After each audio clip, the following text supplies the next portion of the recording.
Salut à tous, bienvenue dans le FC Stream Team. Nous sommes le vendredi 16 janvier. Pourquoi je dis la date? Je ne sais pas. Pourquoi il se passe quelque chose J'avais envie de faire une petite variation, etc. Il est midi 4. Ouais. On est dans les temps de l'enregistrement. C'est important dans le timing parce que des fois, il y a des sujets qui peuvent être un peu frelatés s'il se passe quelque chose. On prend toujours le risque. Et on a perdu 5 minutes parce que Martin était évidemment venu avec un pull vert. Et comme vous l'imaginez, vous le savez peut-être, derrière, c'est un fond vert. Donc on aurait eu Martin tout transparent. On aurait juste sa tête qui dépassait, et pourtant il le sait, cette émission-là, ça fait 10 ans qu'il l'a fait. Ouais, c'est vrai, mais en fait, moi, tiens, donne-moi mon pull, regarde le pull. Voilà. Déjà, il est beau.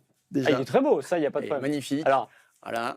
Petit axe Tanger, parce qu'on supporte le Maroc pour dimanche, voilà. Voilà, En parce plus, qu'on supporte le Maroc. Là, c'est comme s'il vient avec un maillot du PSG, un maillot de l'OM sur un sujet PSG. Mais bon, ça passe bien, ça passe pas. Mais on a le droit de supporter une équipe.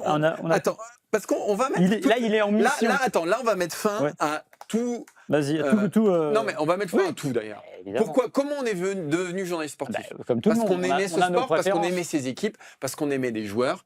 Voilà. Évidemment. Alors, Maxime, ça fait 10... À votre avis, qui supporte Maxime Dupuis? Mettez dans les commentaires, à votre avis, qui il supporte. Ça fait 10 ans qu'il essaye de masquer ça. Non, je masque pas. Non. Alors, je masque rien du tout. T'as pas envie de le dire. C'est pas ça. On est journaliste. Oui. Il y a le supporter. Mais ça n'empêche pas de l'être. Ça n'empêche pas. Mais ce que je veux dire, c'est que. Alors, je ne vais pas faire un exposé sur l'ère des réseaux sociaux où tous les journalistes dévoilent toute leur vie privée et disent tout ce qu'ils préfèrent. Bah non, je trouve que journaliste, j'ai des préférences. Mais de toute façon, il n'y a pas d'objectivité, c'est sûr. Non. On essaye d'être honnête. Bien sûr, voilà. On essaye d'être honnête. Mais je ne vois pas ce que ça apporterait parce qu'en fait, c'est soit ceux pour les clubs que j'aime, ils vont dire oui, de toute façon, il est pro machin, ou non, on ne l'écoute pas parce que donc, ça n'a aucun intérêt. L'essentiel, c'est d'être honnête. Ouais, voilà. Tout à fait. Mais aller le Maroc quand même. Mais aller le Maroc, si tu veux. Voilà. Non, mais l'équipe de France, évidemment, c'est un cas un peu particulier parce que comme c'est l'équipe de tout le monde, et même si on se doit d'avoir un devoir un peu de réserve. Mais l'équipe de France, c'est un bon exemple parce que c'est une équipe qu'on aime, une équipe qu'on supporte depuis qu'on est né, quasiment.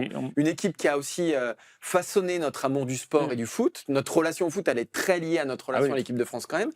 Et malgré tout, j'espère en tout cas, ça fait peut-être 20 ans que tu suis les Bleus, qu'il y a un recul nécessaire et que tu racontes des choses auxquelles tu crois et qui sont fatalement un peu influencées par la relation que tu as avec elle, mais quand même, malgré tout, tu arrives à être honnête avec l'équipe de France. De toute façon, le mythe de l'objectivité, ça n'existe pas. Tout ce que vous lisez, ce que vous voyez, etc., il n'y a pas un organe de presse qui n'a pas une logique éditoriale. Voilà. Et puis, votre objectivité n'est pas forcément la mienne. Exactement. Mais en tout cas, moi, là, c'est masterclass journalisme. Non, mais c'est important de dire. Ça, c'est 3000 balles, normalement. C'est 3000 balles, 3000 balles la demi-heure. Ah, va falloir pousser un peu plus, alors. Mais non, mais c'est un vendredi. J'ai la pêche aujourd'hui, je sais pas pourquoi. Ah, tu as la pêche. Ouais, je trouve que le mois qui s'ouvre va être crevant. Alors, on va pas se plaindre non plus, hein, je suis chouiné. L'Open d'Australie qui a sur Eurosport, le sport blanc qui continue et qui grimpe, et évidemment les Jeux d'hiver du 6 février au 22 février. Là, on va avoir un énorme mois, force de veto. Là, pour le coup. C'est ça le truc qui me chagrine. T'aimes pas te lever tôt, toi? Alors, l'âge aidant, je me lève de plus en plus tôt, mais j'arrive pas à me coucher tôt, moi, c'est ça le problème. Non, mais là, pour le coup, c'est mon grand combat, c'est essayer de me discipliner, d'être pas tout le temps, mais là peut-être pendant la quinzaine d'Open d'Australie, de se dire à 9h30, 10h, je suis au lit. C'est dur, non mais c'est dur, parce que Parce que du coup, t'as pas de vie, quoi. Ouais, mais le matin, c'est compliqué, sinon. Ouais. Puis si tu veux être en forme, mais bon, voilà. Et j'ai du mal à me coucher tôt, ça c'est sûr. Il y a toujours un petit truc à faire. Moi, j'y arrive pas, en plus. En plus, mercredi, tu as eu la demi-finale Maroc-Nigeria, ça a duré jusqu'à pas d'heure. Ouais. Tu vas pas aller te coucher pendant la prolongation. Dimanche, tu vas pas aller te coucher à 20h, Maxime. Ah, la finale est à quelle heure? 20h. Ah bah ça va. Je crois 20h ou 21h, je sais plus, j'ai un doute. Moi, je serais dans le train, c'est horrible, c'est terrible. Aïe, ça c'est dur, les matchs dans le train, ça, c'est terrible, mais c'est pas grave, parce que mon cœur, il sera à Rabat. Donc moi, j'ai pas besoin de regarder ou d'écouter, je sais ce qui se passera. Parce qu'il sent. Eh oui, bien sûr. Ça va être magnifique. Bon on va pas vous on va évidemment parler de la finale de Cannes. Évidemment, ça, évidemment. Sûr. Ouais, ce sera pas le premier sujet, il me semble. Si, c'est le premier sujet. C'est le premier sujet, mais il y a quoi de plus important? Alors, est-ce qu'on a face à face, premier sujet, ce sera Maroc-Sénégal, est-ce qu'on a face à face deux des meilleures équipes du monde, évidemment avec le sous-texte de dire c'est une finale rêvée, mais je veux dire à l'échelle planétaire, est-ce qu'on n'a pas deux des 10 meilleures équipes du monde aujourd'hui sur la planète foot? Ensuite, on parlera du PSG, de Bradley Barcola. Alors, c'est pour ça qu'on a enregistré tôt, parce que le PSG joue ce soir. On est malin, évidemment, mais Bradley Barcola qui ne marque pas, qui ne marque plus, ça fait quand même quelques mois qu'il est en difficulté et qui incarne quelque part les difficultés actuelles du Paris Saint-Germain. Et enfin, on parlera du Real Madrid qui a tout fait exploser dans la semaine, d'un classico perdu au renvoi de Xabi Alonso, puis l'arrivée d'Arbeloa et à une élimination en Coupe du Roi face à une équipe de D2, Albacete. Tout a explosé. On va se reposer. En fait, on va faire un suivi de ce qu'on avait dit il y a quelques semaines sur le coach du Real. Et en fait, on se demande si le Real n'a pas besoin d'une nounou pour ses joueurs plutôt que d'un coach. On démarre avec la finale de la CAN, Maroc-Sénégal. Donc la finale aura lieu à 20h dimanche. Donc tu seras toujours dans le train. Je serai toujours dans le train. Et on va se poser cette question. Est-ce qu'aujourd'hui, le Maroc et le Sénégal font partie des meilleures équipes du monde? Alors, il y a quelque chose qui ne ment pas, qui donne toujours une indication, même si évidemment ça n'a pas la valeur d'un classement ATP en tennis, c'est de regarder le classement FIFA, de voir les résultats de ces équipes. Aujourd'hui, à date, donc avant la compète, parce qu'évidemment ça a augmenté, on a le Sénégal qui est dans les 20, qui est 19, et le Maroc qui est 11e. Et si je rectifie, aujourd'hui, donc au classement live de la FIFA, le Maroc est 8e et le Sénégal 14e. Et je ne suis pas sûr que ça bouge en fonction de s'il gagne ou s'il ne gagne pas. Peut-être que je crois que le Maroc passe 7e et passe les Pays-Bas. Historiquement, la meilleure équipe africaine classée au classement FIFA était le Nigeria, 5e en 1994. Et c'était avant la Coupe du Monde, avant leur bonne Coupe du Monde. Mais il faut savoir aussi qu'ils venaient de gagner la CAN et que le classement FIFA venait de débuter. Donc c'était vraiment la première grosse compétition dans laquelle étaient pris en compte les résultats. Donc voilà, là oui, globalement, déjà le sous-texte de ça, c'est que c'est à peu près la finale rêvée. Oui. Sur le papier, oui. On a le Maroc qui joue à domicile avec la pression XXL. Le Maroc, première équipe à jouer une demi-finale de Coupe du Monde qui arrive évidemment avec cette pression-là et qui doit tout gagner à domicile puisque ça n'est plus arrivé depuis 1967. Et le Sénégal qui, à sa manière, règne sur la CAN puisque en gros, ils font 3 finales sur les dernières CAN. Donc sur le papier, on a quand même les 2 meilleures équipes. Après, de se poser la question si on les classe parmi les meilleures équipes du monde, alors, dans les 10, je ne sais pas, dans les 15, je pense, avec évidemment un peu plus haut pour le Maroc, parce que cette réussite en Coupe du Monde. Finalement, ce que vous voyez, c'est que moi, j'ai été marqué souvent de voir dans les matchs que j'ai vus que ils se sont européanisés d'une certaine manière, ces équipes. C'est-à-dire que surtout le chemin qui a été suivi par les équipes sud-américaines, alors on peut le regretter, parce que évidemment, c'est un football qui peut paraître parfois stéréotypé, mais n'empêche qu'ils ont suivi quand même une logique. Et ce qu'on voit quand on regarde le Maroc, c'est qu'on a un demi-finaliste de Coupe du Monde, donc ça n'était jamais arrivé dans l'histoire du foot africain, 16 joueurs qui jouent en Europe, et je ne compte pas évidemment ceux qui jouent en Arabie Saoudite ou Qatar. Et plus que ça, beaucoup de binationaux. Voilà, et tous les milieux et tous les attaquants qui jouent en Europe. Voilà. Ouais. Donc déjà, on sent qu'il y a ça.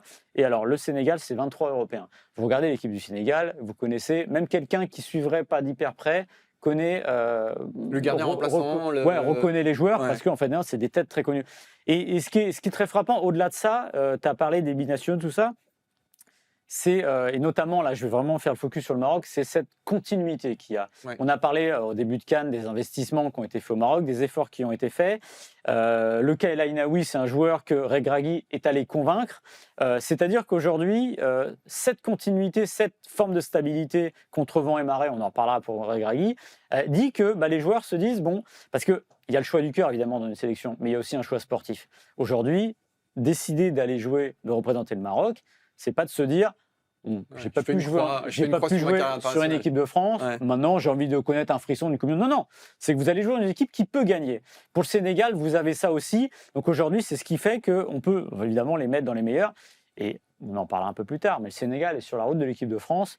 Et autant 2002, alors vous regardez l'équipe de 2002, pareil, c'est une super équipe.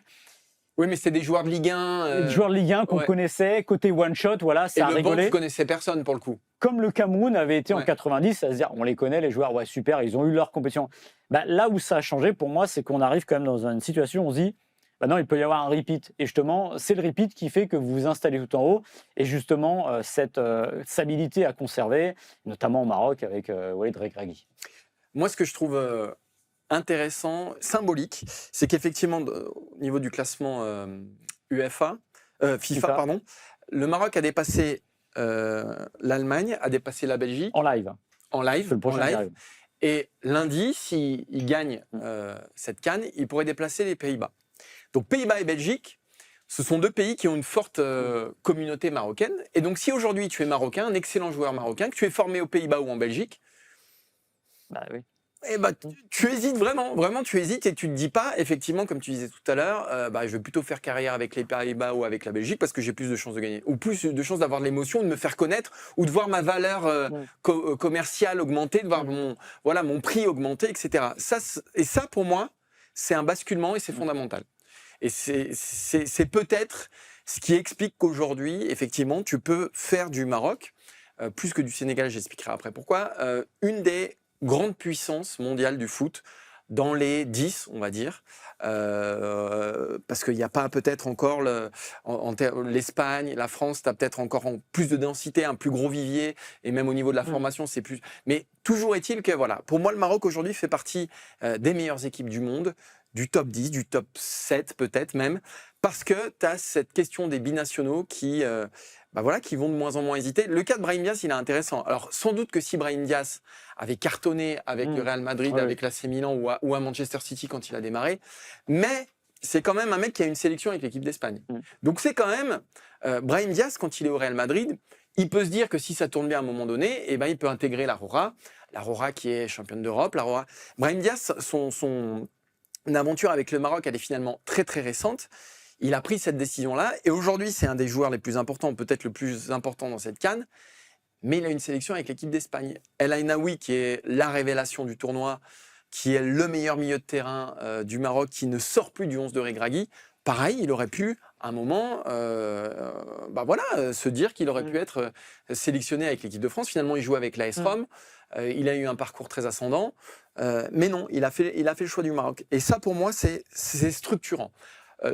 L'autre, évidemment, élément clé, c'est la volonté étatique derrière le Maroc, qui fait que même, je le disais au début de la compétition, il ne faut pas se tromper. C'est-à-dire que même si le Maroc se fait éliminer en huitième de finale par le Nigeria, le Cameroun, l'Égypte, parce qu'ils ont fait 3 poteaux et qu'ils se sont pris un contre, il ne faudra pas se dire qu'on en a fait trop autour du Maroc, etc. C'est quelque chose au long cours. Et ça n'a jamais existé dans le football africain. C'est-à-dire que le Nigeria, effectivement, c'était une génération exceptionnelle. Mais après, en fait, le Nigeria revient sur le devant de la scène au gré des générations. C'est-à-dire que tu as eu un Mounike, un Mokashi, Okocha. Après, c'est un peu revenu. Donc, c'est vraiment, avec Osimhen, là, effectivement, t'es pas mal. Mais s'il n'y a plus Osimhen, peut-être que ça descendra. Le Cameroun, c'est un peu pareil avec la génération Eto'o, etc. Le Maroc, alors on verra comment ça se passe dans le futur, mais on a l'impression que ça va au-delà de ça va au-delà d'une génération. C'est-à-dire que là, ça tire depuis 2002, mais c'est une équipe qui est championne du monde du vin, c'est une équipe qui a fait demi-finaliste des Jeux Olympiques, c'est une équipe qui, dans chaque tournoi jeune aujourd'hui, met ses billes au moins jusqu'en quart de finale. Et ça, c'est un signe qui ne trompe pas. Ça, c'est un signe de l'émergence d'une nouvelle puissance du foot qu'est le Maroc. Et je ne l'ai pas dit tout à l'heure, mais le Sénégal va jouer sa 3e Coupe du Monde de suite. Ça aussi, c'est important. Alors évidemment, là, ça s'est ouvert à 48, mais les deux précédentes, il y avait 5 places et ils étaient dedans. Donc ça fait partie aussi d'une stabilité et d'une montée de l'ambition et des résultats. Le Maroc aussi d'ailleurs, parce que le Maroc c'est Russie, ils y étaient, Qatar ils y étaient, là ils y seront, et ils seront aussi à la prochaine puisqu'ils l'organiseront. Donc ça fera 4 de suite. Ce qui est intéressant avec ce qu'on disait les binationaux, les joueurs, c'est que on s'est posé, il y a eu un moment, des joueurs, voilà, ils laissaient entendre, mais je vais peut-être aller jouer une sélection africaine, j'attends l'équipe de France. Mais globalement, ceux qui choisissaient souvent les sélections africaines, quand on regardait, on se disait, bon, en équipe de France, pour moi, il n'y avait qu'un joueur marquant dans les 25 dernières années qui aurait eu sa place en équipe de France à un moment, c'est Drogba. Aubameyang. Voilà. Aubameyang, ouais.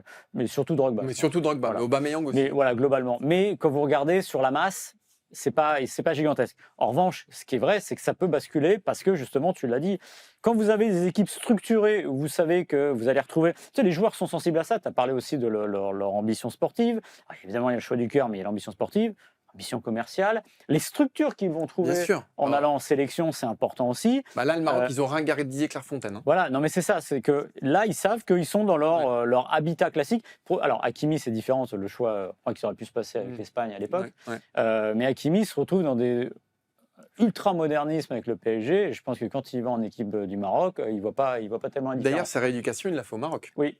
Il ne l'a fait pas en France, il ne l'a fait pas au Qatar, il l'a fait au Maroc. Donc ça aussi, ça dit quelque chose. Effectivement, les installations sont mais exceptionnel. Ouais. Et ça, c'est important. Je vais revenir sur la stabilité parce que l'équipe, pour moi, la seule équipe africaine qui s'est rapprochée de ces standards-là, c'est le Nigeria. Nigeria de 94-98, avec le titre olympique entre les deux, parce que les joueurs sont incroyables et parce que c'est une équipe qui, déjà à l'époque, joue sur des critères très européens, on va dire. Et puis, voilà, c'est des joueurs qu'on connaît encore, comme je pense qu'on gardera en tête les Sénégalais, etc. Le Cameroun, c'est des cas différents. Ça a souvent été des... Alors, pas tant en Afrique, mais sur la scène mondiale. Il y a eu les Jeux, évidemment, 2000, mais il y a eu Cameroun 90, quart de finale, première équipe allée en quart de la Coupe du Monde. Mais il y a toujours des soubresauts, et on le voit encore aujourd'hui. Voilà. Eux, au moins, Sénégal et Maroc, je veux dire, c'est presque on parle de carbone, un blueprint, le carbone 14, dire c'est ça, c'est la voie à choisir. C'est pas évident pour tout le monde, mais c'est exactement ça. Et quand on voit le cas Regragui qui prend une pression folle avec ce qu'il réussit, on se dit que... Enfin, déjà, il a les épaules solides, c'est bien, mais qu'il ferait bien. Alors, encore une fois, on l'a vu avec Didier Deschamps. Enfin, c'est marrant parce que je trouve qu'il y a un parallèle. Là, il va jouer en plus une finale x100, je pense, mais à domicile versus une équipe qui peut. Ça me fait penser à France-Portugal. En fait. Ça me fait penser à l'Euro. C'est-à-dire que la mission, c'est d'aller au bout et on se retrouve dans cette finale-là, face en face. Alors, Portugal, sur papier, normalement, c'était moins équilibré, c'était moins fort. Mais il y a ce côté, je trouve, critique aussi, qui sont parfois injustes et qu'il faut assumer. Et je trouve que c'est vraiment dommage parce que ils ont quelqu'un qui réussit. Alors évidemment, il y a eu le 8e de finale de la précédente CAN, mais à un moment, la clé, elle est là. Enfin, ça va pas plus loin. Il a justement les clés, lui, il les a, et il faut lui laisser pour essayer d'avoir un peu de sérénité, ce qui est très compliqué, mais pourtant, il faudrait le protéger là-dessus. Moi, je comparerais plus à Aimé Jacquet en 98 qu'à Deschamps en 2016. Parce que la violence des attaques, elle se rapproche plus de ce que Aimé Jacquet a vécu que de ce que Didier Deschamps a vécu en 2016, peut-être plus même 2018 ou même 2022. Deschamps, j'ai l'impression que c'est monté crescendo, surtout 2018 d'ailleurs. Oui, alors entre 16 et 18, entre 16 et 18, il y avait des critiques, évidemment.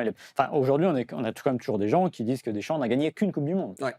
Mais, là, ce qui est encore pire, c'est que Regragui, après le match nul face au Mali, donc le deuxième match, il y a un certain nombre d'observateurs, de médias qui ont réclamé sa démission. C'est-à-dire pour faire une Emers Faé. C'est-à-dire c'est possible, Emers Faé l'a fait. Ouais. Sauf que Regragui, paix à son âme, Jean-Louis Gasset, mais Regragui avait fait un tout petit peu plus de choses avec le Maroc que Jean-Louis Gasset avec la Côte d'Ivoire, c'est-à-dire qu'il les avait quand même amenés en demi-finale. Je rappelle, on ne l'a même pas dit, mais que le Maroc, ça aussi c'est un argument, que le Maroc détient la plus grosse série de victoires historiques du football de sélection. 19 victoires. Donc ça s'est étalé jusqu'au Mali. Alors oui, dans le lot, il y a la Zambie, voilà. Mais malgré tout, 19 victoires consécutives, demi-finaliste de la Coupe du Monde, et il se fait canarder. Ah, mais on pourrait poursuivre avec les réseaux sociaux et tout ça. Oui, il se fait canarder.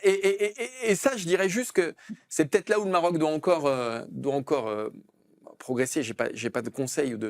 Mais malgré tout, la violence de la campagne anti-Regragui, à cause de tout un écosystème marocain qui fait encore la différence entre les Marocains de l'étranger et les Marocains qui ont grandi, qui ont été formés au Maroc, tout ça, ça ne doit plus être un obstacle.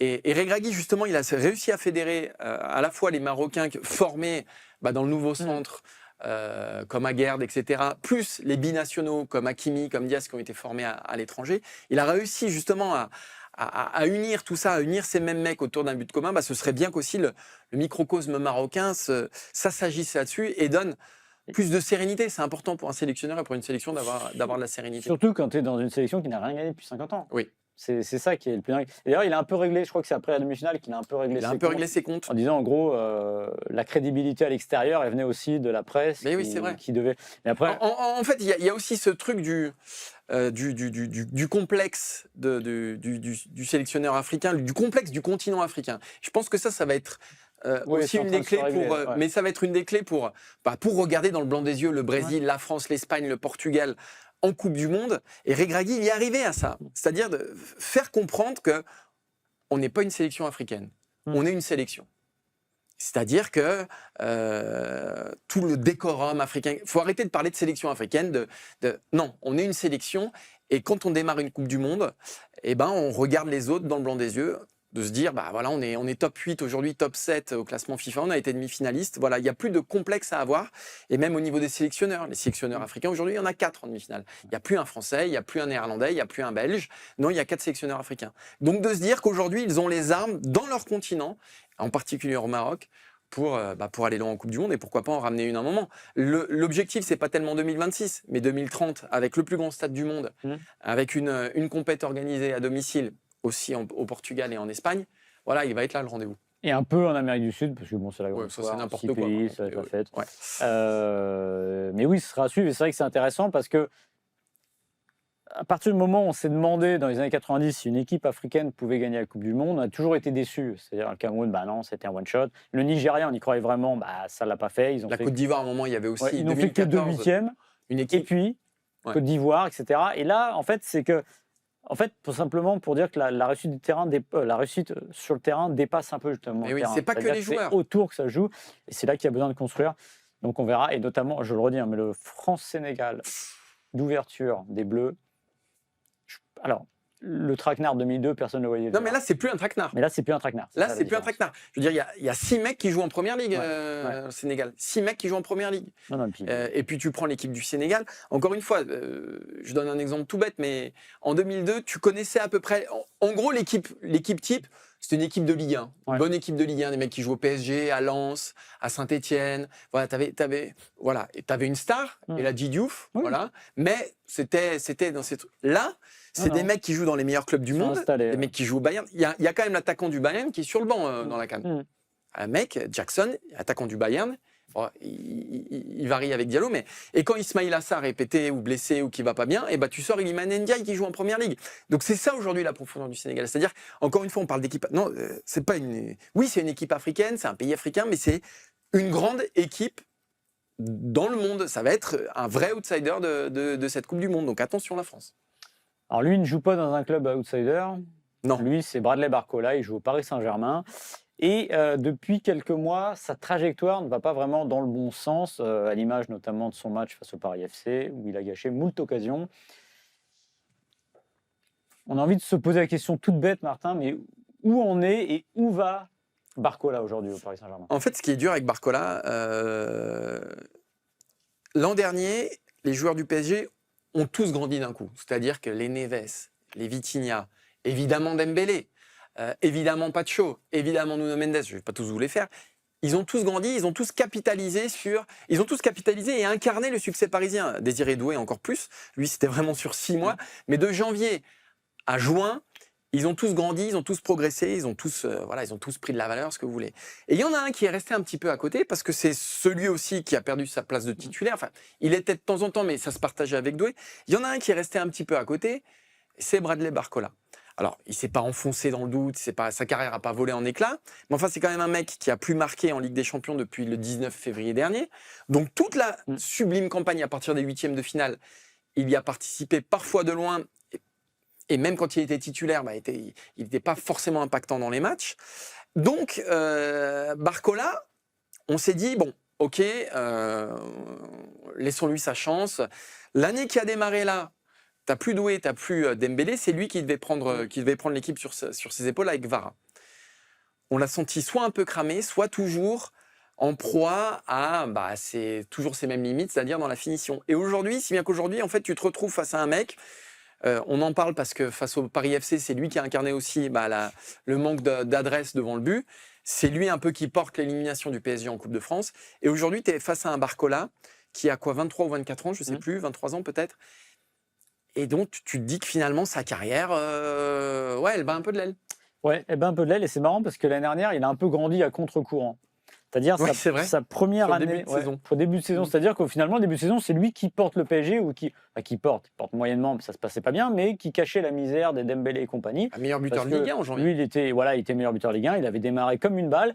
Et on avait l'impression qu'il avait gommé finalement ce qu'on lui reprochait, c'est un peu dur, parce que sur la première saison PSG, c'est-à-dire une espèce d'indolence, des problèmes de finition, un manque d'impact. Parce que ça, pour le coup, vous avez vu, il n'est pas lourd, mais il avait compensé autrement.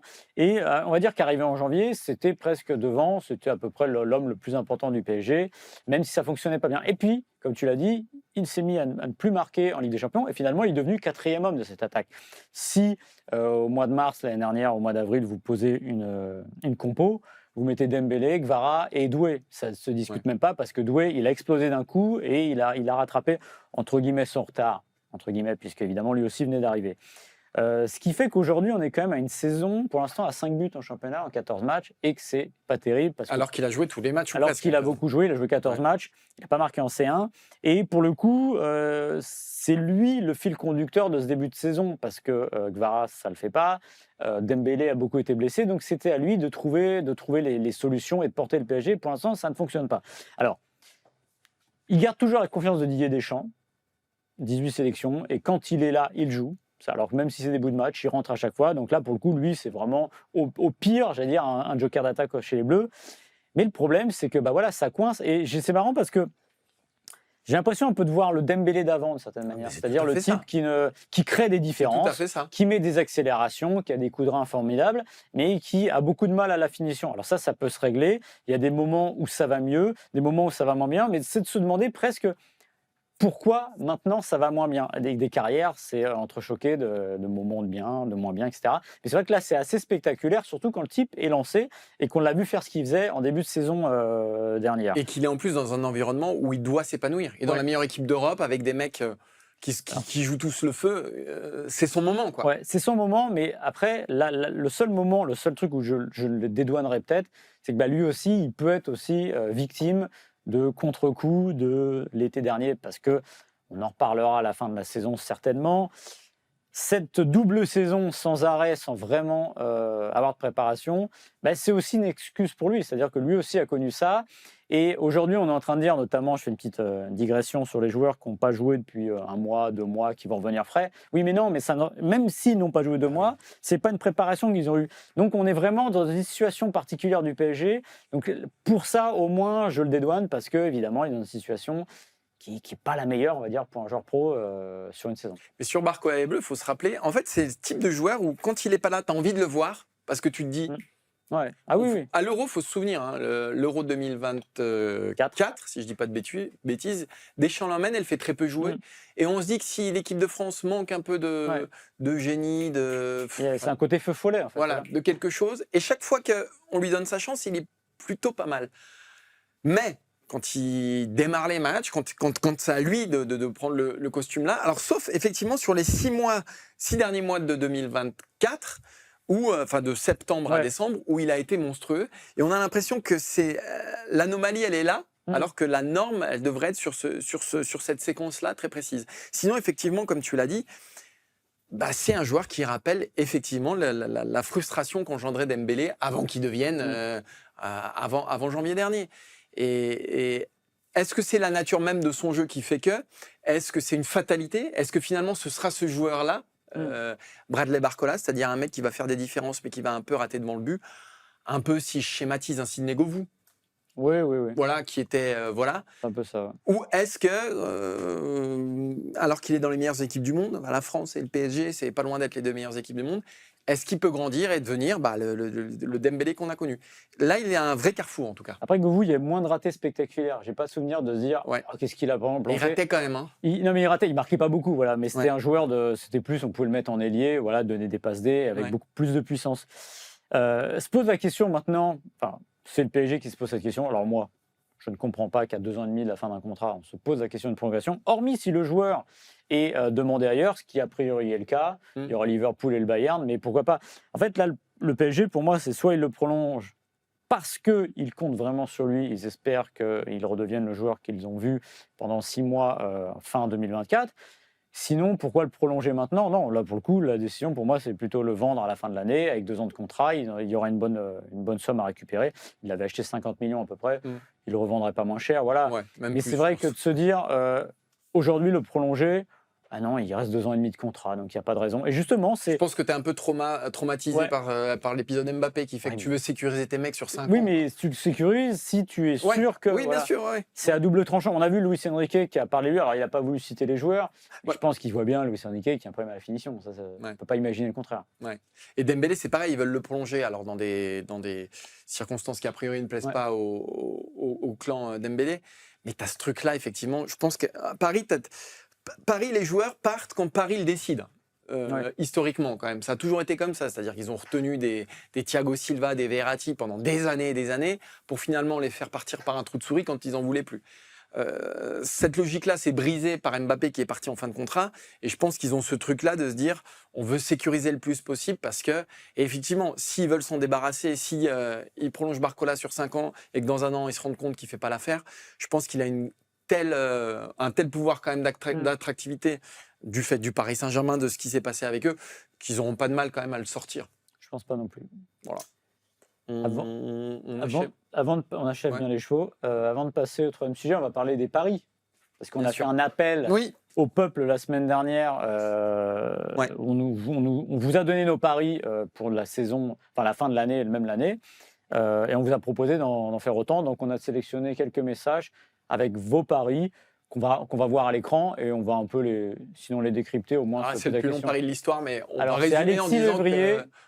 En gros, alors je pense que c'est lié au mien, ça. Il marquera au moins 5 buts en Coupe du Monde en 2026. Il est au sommet de sa carrière, la compétition est la sienne, etc. Voilà, blablabla. Là, on parle d'Mbappé. Et il nous dit merci. Voilà. C'est juste pour ça que tu l'as mis. Ah non, pas du tout. Alors, c'est juste parce que le mec. Alors non, parce que si tu regardes alors dans la confection de l'émission, quand je vous ai envoyé la première capture, il y avait marqué lire la suite, on le voyait pas. Et c'est pour ça que je l'ai renvoyé pour que je me demandais s'il y avait autre chose. Et puis, autant un mec qui nous cire les pompes, autant le mettre à l'écran. Oui, cela dit, on en a mis des fois, on se faisait un peu défoncer. Mais... oui, c'est possible, mais encore une fois, ce que je disais la dernière fois, historiquement, on n'est pas 2 fois meilleur buteur de la Coupe du Monde. Non, puis toi, tu penses que c'est équitiqué, donc. Ah oui, je reste là-dessus. Je reste là-dessus. Et c'est très très difficile. En fait, ce que je veux dire par là, c'est que s'il le fait, s'il marque au moins 5 buts en Coupe du Monde, alors déjà 17 buts, donc voilà, vous voyez où ça le situe, meilleur buteur de l'histoire de la Coupe du Monde. Et encore une fois, l'argument de dire il est dans la forme de sa vie, oui, c'est vrai, mais ça peut tenir quand même. Ça peut, évidemment. Et comme l'argument où il n'était pas bien traité au PSG et il fait un Euro de merde en 2024, ça tient forcément. Mais encore une fois, c'est plausible, encore une fois, mais c'est pas une évidence. Le deuxième pari, là c'est... Alors là, il a filé un pot pourri de pronos. Ouais. Donc aucune équipe africaine n'atteint la quart finale, donc ça va totalement à l'encontre de ce qu'on a dit en première partie. Mais c'est pas impossible. Voilà. C'est pas impossible, même s'il y en a beaucoup là quand même. Il y en a de plus en plus, donc il y en aura peut-être bien une qui passera quand même les. Et puis c'est plus dilué, donc bon, bref. Ensuite en Espagne, Mbappé battra son record de 59 buts, mais le Real ne gagnera aucun trophée. Bah, c'est finalement quasiment comme la saison dernière. Ouais. Alors le seul truc, c'est que Mbappé là, il a toujours sa petite blessure et qu'il va peut-être prendre un peu de temps. Donc bon, mais. En tout cas, là, ce serait très fort pour le coup. Et j'imagine que tu parles que de 59 buts avec le Real. Donc oui, c'est pas mal. Ensuite, le pari le plus disruptif, je dirais, c'est Lens qui sera champion de France. Mais c'est ce que je disais la semaine dernière. C'est-à-dire qu'on est sur un Lens qui est déjà champion d'automne. Et sur 10 ans, chaque fois que Paris abandonne le titre de champion d'automne, ils abandonnent le titre de champion de France. Et je dirais qu'il y en a un quatrième qui met, c'est PSG Ligue des Champions. Donc PSG qui ferait le doublé en Ligue des Champions. J'ai envie de dire que les 2 derniers paris sont peut-être liés. Ouais, peut-être. C'est-à-dire que Paris, qui n'a pas la caisse physique de l'année dernière, en raison de tout ce qu'on a dit précédemment, se dire, bon, on va non pas choisir notre compétition, mais les efforts sont plus simples, entre guillemets, à fournir en Ligue des Champions, parce que la motivation, parce que ceci. Donc finalement, perdre un peu de plume en Ligue 1. Franchement, on prendrait, ce serait sympa de voir Lens champion de France. On adorerait voir le PSG gagner une deuxième Ligue des Champions. Et l'autre, c'est quoi? Oui. Et l'autre, c'est quoi? L'autre, non, c'est tout, c'était juste ça. Non, mais les 4, je prenais carrément Mbappé qui marque 59 buts, oui, et puis le premier, je me souviens plus que c'était. L'Afrique qui fait pas de quart finale. Non, mais ça, les gars. Mais cela dit, non, mais oui. Après, il n'y a pas le Nigeria, hein, qui est pour moi la troisième force du continent. Il n'y a pas le Nigeria. D'ailleurs, ça, c'est fou. Il n'y a pas le Nigeria à la Coupe du Monde. Ils ouvrent un max et il n'y a pas de Nigeria. Quasiment une équipe sur 5 aujourd'hui qui est africaine qui joue en Coupe du Monde. Ouais. Et là, il n'y a pas de Nigeria ni de Cameroun. Il n'y a pas de Nigeria ni de Cameroun. Mais c'est bien, ça nous montre des nouveaux visages. Le Real Madrid, c'est le grand malade du moment. Le Real Madrid a changé son coach, qui était là normalement pour évidemment, un coach comme Xabi Alonso, c'est censé durer parce qu'il faut poser les bases, parce qu'il faut définir un jeu. Oui, ça prend un peu de temps, sauf qu'au Real Madrid, il n'y a jamais de temps. Donc le Real Madrid a viré Xabi Alonso. Ce qui est stupide en plus, c'est que si ça se trouve, s'il gagnait le Classico, il restait. Mais bien sûr. C'est dire la vacuité de ce genre de décision. Arbeloa qui est là, qui sera sans doute là jusqu'à la fin de la saison, parce que qui va vouloir récupérer le Real Madrid? Je parle dans des coachs de très très haut niveau à ce moment-là de la saison. Il a commencé par une défaite à Albacete en Coupe du Roi. Le Coupe du Roi, donc éliminé le Real Madrid. Ils vont attendre jusqu'en juin, en fait. C'est ça, en fait. C'était quoi l'urgence, en fait? Est-ce qu'il y avait une urgence? Non. Il n'y avait pas d'urgence. C'est-à-dire que le Real Madrid est deuxième, le Real Madrid est dans le top 8 de la Ligue des Champions. Ils perdent contre le Barça en finale de Supercoupe d'Espagne. Je pense que dans 2 mois, on aura oublié. Voilà. Donc, il n'y avait absolument aucune urgence. Et si tu prends un mec comme Xabi Alonso, par définition, l'ADN de cet entraîneur-là, tu sais que tu vas lui laisser du temps pour mettre en place un soupçon de projet de jeu. Et en fait, la collision qui a eu lieu, c'est juste entre le projet de jeu d'un entraîneur et un club qui ne supporte pas les projets de jeu d'entraîneur. Donc effectivement, ça ne peut pas marcher. Mais ce qui m'énerve au-delà de ça, c'est qu'entre lui, Amorim à Manchester United, pourquoi pas Maresca aussi à Chelsea, c'est-à-dire qu'on est en train de sacrifier une génération d'entraîneurs. Ces mecs-là, Xabi Alonso, Amorim, ça faisait partie quand même, enfin ça fait toujours partie, des plus gros espoirs de la nouvelle génération, de celle qui arrive d'entraîneurs, de celle qui doit succéder à Guardiola, Mourinho, Klopp, tous ces mecs-là.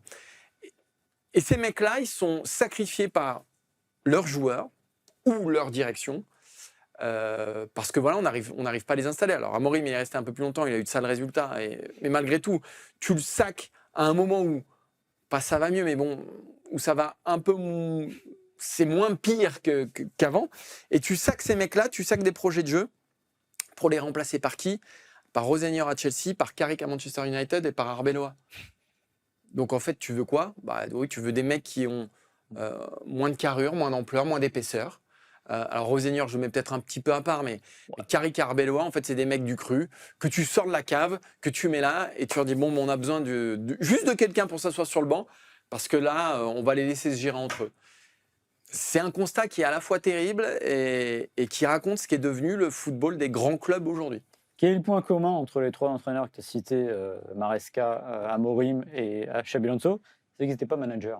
Ouais. C'est-à-dire qu'en gros, on leur demande, tiens, prends ce qu'il y a et débrouille-toi avec ça. Alors, on ne va pas pleurer évidemment quand on voit l'effectif du Real, sauf que quel que soit l'effectif du Real, quel que soit le talent des joueurs, il faut quand même qu'il soit adapté à la personne qui est sur le banc. Et de surcroît, quand elle s'appelle Xabi Alonso. Xabi Alonso, c'est une logique de jeu, c'est une ambition.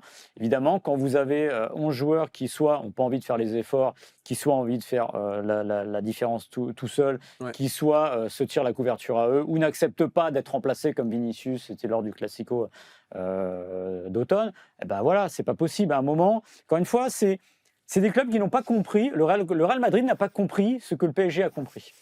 C'est-à-dire qu'à un moment, vous ne mettez pas que des stars sur le terrain. Alors, le problème, c'est que c'est l'ADN. Le problème, c'est que ce club s'est construit là-dessus. Et c'est ça. Et qu'il a réussi là-dessus. Et c'est à la fois un club anachronique, mais qui gagne. C'est quand même un club qui a gagné 8 Ligues des Champions depuis 2000. Donc, à un moment, on ne peut pas. En fait, qu'est-ce qu'il veut? Après, ça va un peu moins bien depuis un certain moment, mais c'est pas 10 ans non plus. 22-24, ils ont juste. En absolu, ils ont gagné 1 sur 2. Donc, en effet, mais il faut expliquer à Florentino Pérez que ce n'est pas des ligues fermées, qu'il n'y a pas 2 équipes, que des fois, il faut perdre. Voilà, et ça, il ne l'accepte pas. On l'a bien vu au Ballon d'Or. Et encore, merci. Qu'est-ce qu'il a perdu depuis le début de l'année? C'est pas non plus. Oui, et c'est terrible parce qu'encore une fois, oui, tu l'as dit, et on l'a dit de toute façon dans cette émission-là, c'est-à-dire que c'était une erreur de casting même avant qu'il se fasse virer parce que le Real Madrid n'est pas un club à entraîneurs. C'est-à-dire qu'il faut regarder la liste des entraîneurs historiques. Il y a des très grands noms, mais ils sont là pour accompagner des joueurs, pour un peu les dorloter, pas pour les faire bien jouer. Quand le Real joue bien, c'est grâce au talent individuel de ses joueurs. Et quand ils ont de la chance, ils tombent sur un Zidane qui, lui, n'a pas d'ego, qui sait se mettre au service des autres. Voilà. Juste une stat qui est folle. C'est pas le cas de cette génération-là. Pour servir ton propos, si tu enlèves Zidane, donc qui avait cette espèce de charisme, d'aura, et qui en plus était très doux avec les joueurs, etc. Si tu enlèves Zidane, sous Florentino Pérez, donc il y a 16 entraîneurs, la moyenne, il reste 1 an et 4 mois, en moyenne. Si tu enlèves Zidane. Non, mais voilà, ouais. Et encore, Zidane, il est venu, il est reparti, etc. Ouais. Non, mais je veux dire, c'est assez fou d'être allé chercher Xabi Alonso, de l'avoir signé en imaginant. Alors, moi, il y avait un parallèle à l'époque, c'est quand Benitez est venu au Real. Je me souviens que on se disait tous, bon, dans 3 mois, c'est fini. Alors, je crois que ça avait duré un peu plus longtemps. Bah, d'ailleurs, je crois que c'est avant Zidane, il me semble. Mais ça ne se sentait pas bon parce que Benitez, parce que ceci. Là, Xabi Alonso, vous avez un architecte. Le mec, il commence par les fondations. Il faut grimper. Et quand le problème, c'est que votre comment dire, vestiaire fait ce qu'il veut, décide de tout, accepte pas certaines choses. En fait, les stars du Real, paradoxalement, je vais mettre Mbappé de côté parce que si Mbappé n'est pas là, on peut se demander ce qu'est le Real. Mais n'empêche que c'est une compilation, un amoncellement de stars qui font des efforts contraints, qui n'acceptent pas. Et résultat, ça ne peut pas fonctionner. On pourrait même se dire, alors c'est normal de ne pas refuser le Real parce que c'est ça. Même Xabi Alonso, même se dire au début, mais qu'est-ce que je vais avoir, qu'est-ce qu'il va avoir. Et alors là, pour le coup, Arbeloa, c'est pas fait pour durer, normalement. Ils vont aller chercher évidemment un nouvel entraîneur. Et c'est marrant, j'ai entendu le nom de Klopp. Jürgen Klopp. Alors, Jürgen Klopp, du gegenpressing, faire courir les mecs, demander aux joueurs du Real ne serait-ce que 50%. Ou alors tu cleans tout l'effectif. Voilà. Mais ne serait-ce que 50%, sinon, il faut cleaner l'effectif. Ils ne savent pas le faire. Non. Regarde Vinicius, t'as Mbappé, tu dis à Vinicius, on te vend. Voilà. Et tu vas chercher d'autres joueurs. Mais le problème, c'est qu'ils ne sont pas capables. Alors, je rêve de voir ce Real-là sous Klopp. En fait, le Real, ce qu'il a besoin aujourd'hui, en fait, et c'est marrant parce que c'est de sélectionneurs ou d'anciens sélectionneurs. Ouais. Parce que Ancelotti, ça marchait pas si mal. Ou Ancelotti. Pourquoi anciens sélectionneurs? Parce que les sélectionneurs n'ont pas un rôle au quotidien, n'ont pas cette usure, n'ont pas toujours cette exigence de jeu, parce qu'ils n'ont pas le temps. Alors, je ne dis pas que Didier Deschamps est l'homme parfait pour aller au Real Madrid, mais n'empêche que dans le profil, un type comme Didier Deschamps, c'est ce qui se rapproche le plus de ce que le Real aurait besoin, parce que il a sa grande force, évidemment, on ne va pas minimiser le tactique, mais ça veut dire que ce n'est pas un dogmatique. Et les joueurs du Real, ils ont besoin de types qui sont capables de les dorloter. Et à un moment, on parlait de... C'est vrai qu'on ne pense pas à Deschamps, mais au fond, oui, ce serait une solution. Déjà, tu as la connexion avec Mbappé, avec Tchouaméni, avec Camavinga. Donc, tu as déjà une connexion. Et c'est vrai que c'est un sélectionneur, quand tu regardes à peu près tous les joueurs qui sont passés sous ses ordres en équipe de France, c'est un sélectionneur qui sait être proche de ses joueurs aussi. Et lui, il a disparu de la circulation, et ce ne sera pas lui, mais à un moment, il y avait toujours, revenait le nom de Joachim Löw pour prendre le Real il y a quelques années. Mais parce qu'il répond aussi à ça, c'est-à-dire qu'il n'y a pas un dogme, mais c'est un joueur qui sait faire jouer une sélection. C'est très particulier de mettre des joueurs en sélection, de les faire jouer ensemble, parce que c'est des joueurs qui généralement viennent d'environnements différents et qu'il faut réussir à créer une cohésion. Et ça, pour le coup, dans un club, la cohésion, elle doit fonctionner au quotidien. Donc et ça, ils savent faire. Donc voilà, mais moi, je ne sais pas. Enfin, moi, je serais aujourd'hui un entraîneur de renom. Je ne sais pas si j'irai au Real. Il faut juste savoir que dès le mois de novembre, tu as 7 mecs, selon la presse espagnole, selon la Cadena Ser, tu as 7 mecs qui sont allés tirer dans le dos de Xabi Alonso parce qu'ils n'étaient pas contents.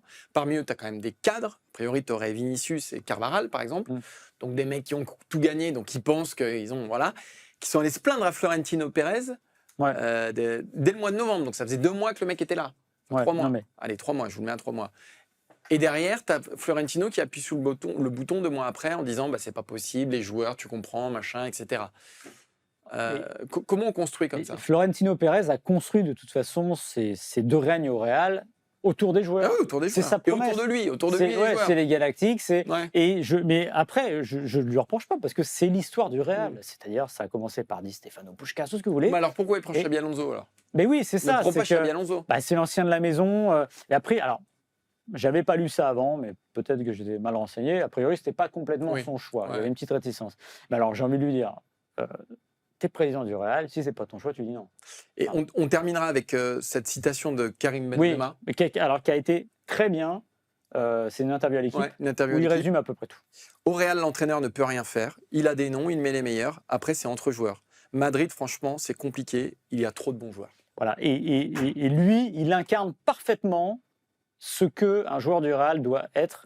C'est-à-dire qu'il a compris un moment, il n'aimait pas qu'on dise ça, c'est Batman et Robin, c'était le sidekick de Ronaldo. N'empêche que c'était ça, mais ça lui a permis de s'épanouir. Mais il a eu l'intelligence de se mettre dans un rôle où il se sent pas obligé. Il a de l'ego, Benzema, ça c'est sûr. Mais il a su se mettre dans un rôle où il tirait pas la couverture complètement à lui. Et ça, je pense que Bellingham ou Vinicius ne savent pas le faire. Je pense qu'ils prennent un peu ombrage de la réussite de Mbappé, qui normalement ne devrait pas. Ça devrait pas être le cas. Le mec, c'est une machine à but. Il marque but sur but. Il les fait gagner quand il peut. Il devrait pas être là-dedans, mais bon, c'est comme ça. On passe au quiz, Maxime ? Ouais, on passe au quiz. Allez, on passe au quiz avec Quentin Guichard. Salut messieurs. Ça va, Quentin ? Salut, Quentin. Ça va super. On a fait les salles. Bah oui, je vous l'avais dit. Et on peut le montrer au public. Non, mais Et Maison La Biche ne sponsorise toujours pas l'émission, je comprends pas pourquoi. Toujours pas, n'hésitez pas à me contacter. Maison La Biche, sérieusement, là. Ah oui. Non, mais moi j'aime beaucoup. Mais non, mais c'est pas ça l'événement, là. C'est la coiffure. Il a restructuré la coupe de cheveux. Ah, c'est mieux. J'ai appris beaucoup de choses la semaine dernière. Mais moi, j'aimais bien. J'ai appris beaucoup de choses la semaine dernière dans cette Et émission. d'ailleurs, c'est quand Maxime t'a dit qu'il aimait bien que tu t'es dit qu'il fallait faire quelque chose, non ? Que quand je viens à la rédaction, il faut que je sois coiffé de façon classique. Voilà. Donc voilà, Non, mais là, c'est classique. bien. Ouais, c'est mieux. Classique, voilà. Non, mais non, c'est juste coiffé en fait. La semaine a été bonne, messieurs.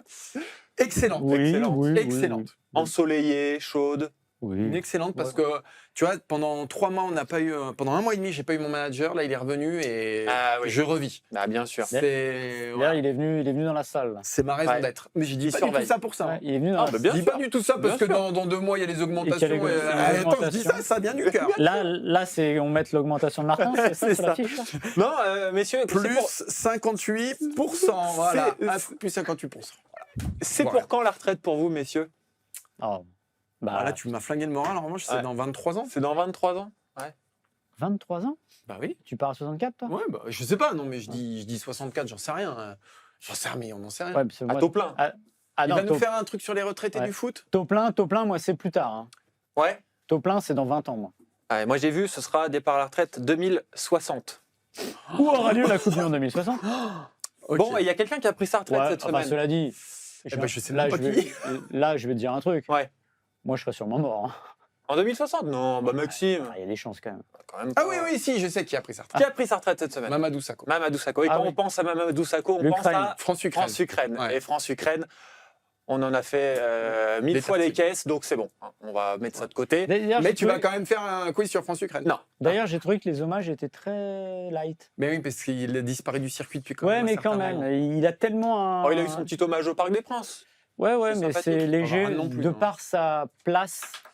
Eh bien, sa place justement Ah. au PSG. Ouh. Quelle est la spécificité de la carrière de Mamadou Sakho Ah bah, au il a PSG? été le plus jeune capitaine Et du voilà, PSG. on va jouer avec les plus jeunes capitaines de l'histoire du Paris Saint-Germain. Puis retracté. Ah oui, c'est une séance de tir au quiz.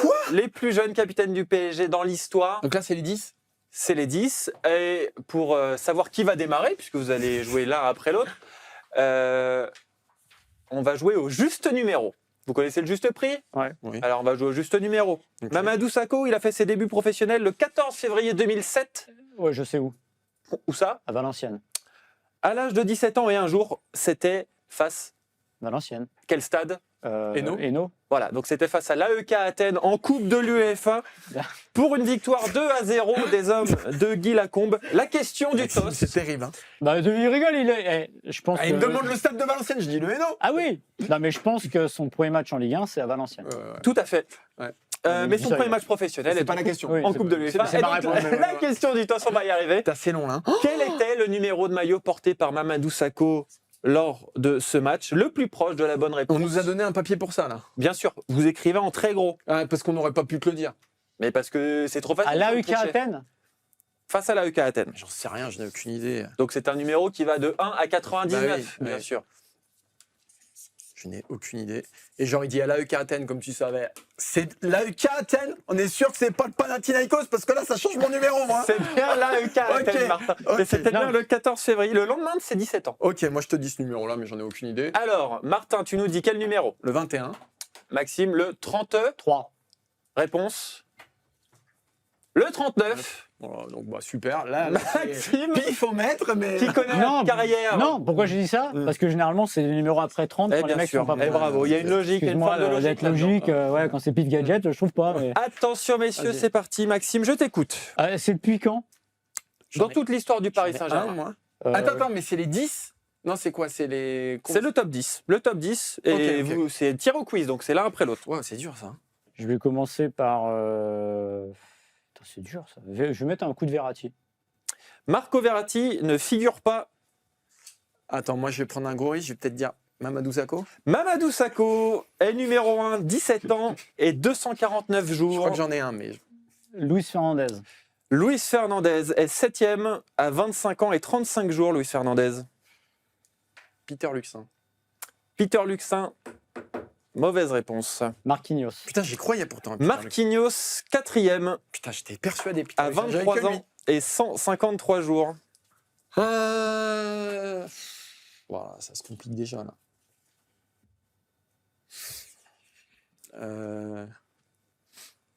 Clément Chantôme. Clément Chantôme ne figure pas dans ce top 10. Je vais tenter un Paul Le Guen. Paul Le Guen ne figure pas dans ce top 10. Allez, c'est pour recoller. Kylian Mbappé. Kylian Mbappé est 6e à 24 ans et 34 jours. De partout. Ah, deux partout. Ah, mais oui. t'en as eu deux, toi. Ouais. T'as eu qui, Marquinhos et qui? Luis Fernandez. Ah oui. Ultime tentative pour, déjà pour toi, Maxime. Je vais tenter Vincent Guérin. Vincent Guérin ne figure pas dans le top 10. C'est une balle de match, Martin. Presnel Kimpembe. Ah oui. Presnel Kimpembe, 23 ans et 247 jours. 5e de ce classement. Alors, il vous manque le qu'il y a- deuxième, le troisième, Alors, le je 8, tente- 9, 10. Je tente au pif. Ouais. Je n'ai pas voulu le tenter parce que je pense qu'il n'a pas eu, mais Anelka, il n'aura pas filé le Non. brassard une fois? Non.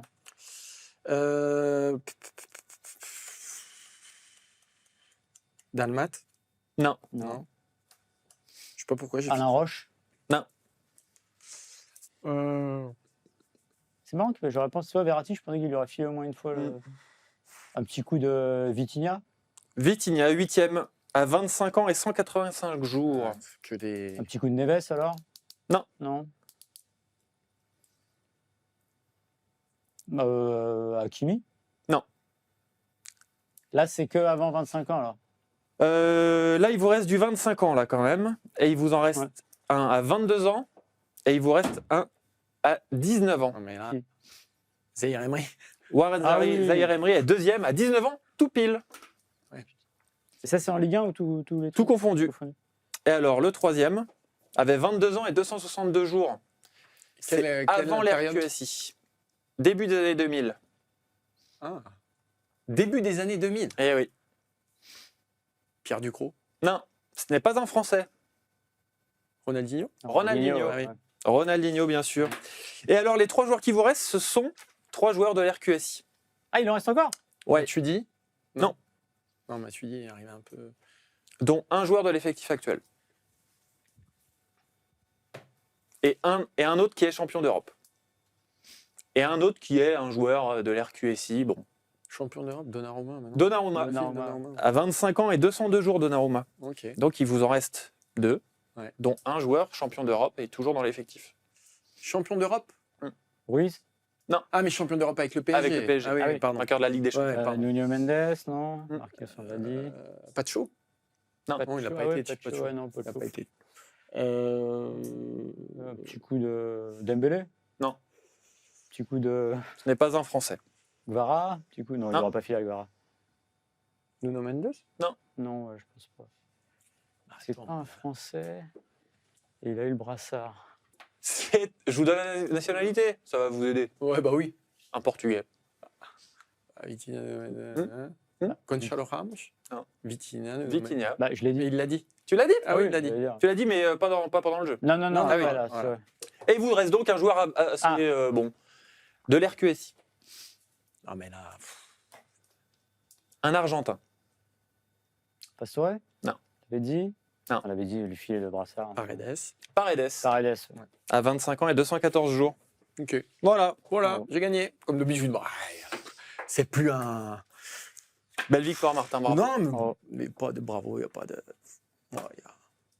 Constatation, Non, mais c'est c'est- que. Bravo, bravo. Non, mais. Je m'incline, je m'incline. Voilà. Il faut. Et puis, en plus, toi, t'es modeste. C'est modeste. Tu ouais, vas puis- pas en Moi, je parler la toute la ramène journée. jamais. Non, Ah non, non, bien non, sûr. À un moment, quand j'étais jeune, Ouais. tu sais, quand ma suprématie a démarré, quand j'avais 22, Ouais. 23 ans, Ouais. là, j'en faisais beaucoup. Ouais, bien sûr. Non, Là, mais non, c'est Ah, plus genre.